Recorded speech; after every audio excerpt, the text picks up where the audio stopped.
Hello everyone, welcome to GS1 Nigeria membership portal. To get started, you open your browser and visit gs1ng.org.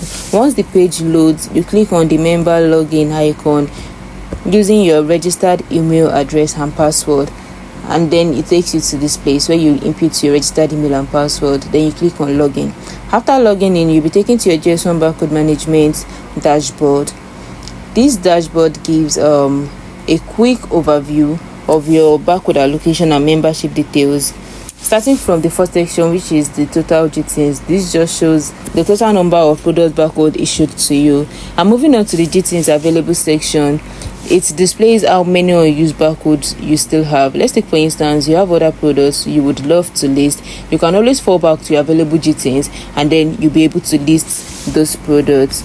Moving on to the barcode images section, it shows the total number of barcode images available for download, and the digital profile section indicates how many QR codes have been generated for your profile. Scrolling down on the dashboard, you would see a barcode usage trend. This chart shows the number of barcode issued and the barcode images generated over time, helping you to track your usage by month.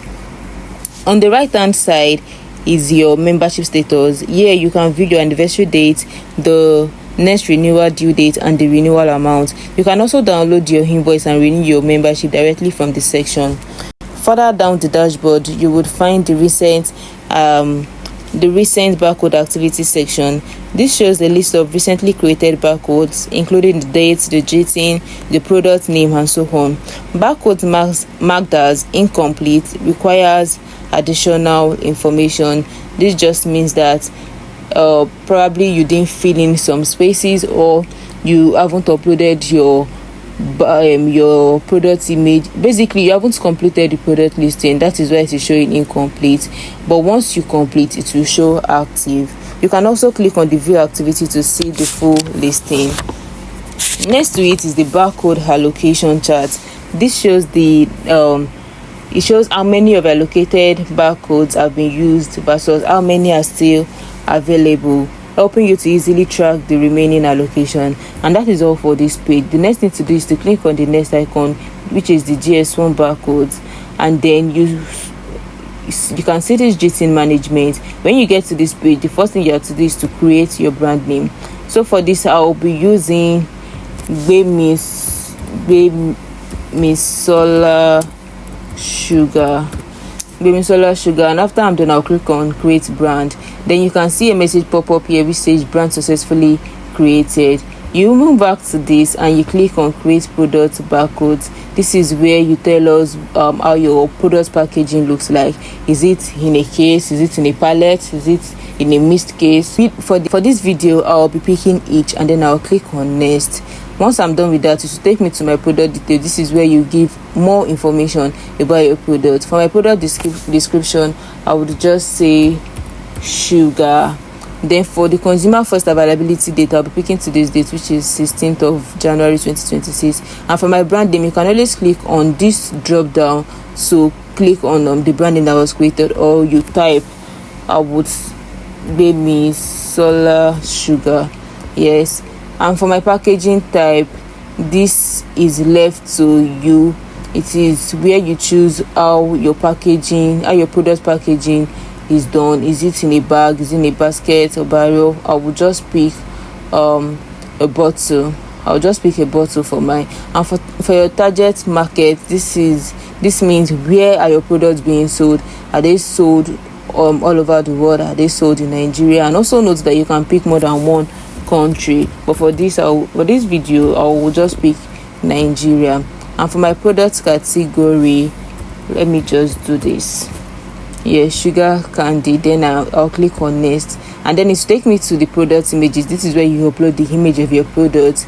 I'll go to my file to pick the my product image. Also note that if you don't have a well-defined product image, you can always reach out to us. We offer that service as well. And when I'm done, I'll click on next. After that, you take me to other attributes. This is where you give other information about your product. For my product net content, I will just pick 5 gram. For the lifespan as well, let me pick 5 months. Yes. For my ingredients, I will just say just say sugar. You can always put in yours as well. For the storage instruction, let me just say keep in a cool place. Yeah. And for the instruction of use, I will say seal properly after use. Then for my marketing, you can put yours as well. For the NAFDAC number, you put in your NAFDAC number. But in a case where you don't have a NAFDAC number yet, you can always skip that and click on next. Also note that there's something here to toggle, which shows is the product a pharmaceutical product. Let's click on it to check. You see that when I clicked on it, it brought out several information that is needed to be filled. That is if your product is a pharmaceutical product.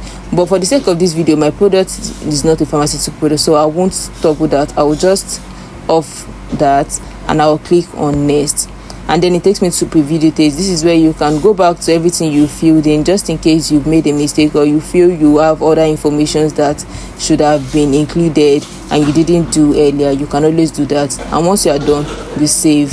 After saving, a message will also pop up saying product successfully created. As you can see, Solar sugar has been successfully created, and these icons here just shows that for the first one, the download barcode, it means you can come here to download your barcode that was created, which is this. And you can also edit the product information. Like I said, if you feel the information you gave was there was a mistake there, you can always edit your product, view products, and add custom field, generate GS1 QR code. This is for digital profile. That will be all for this video. Just in case you feel you have further questions to ask, you can always reach out to us. Thank you.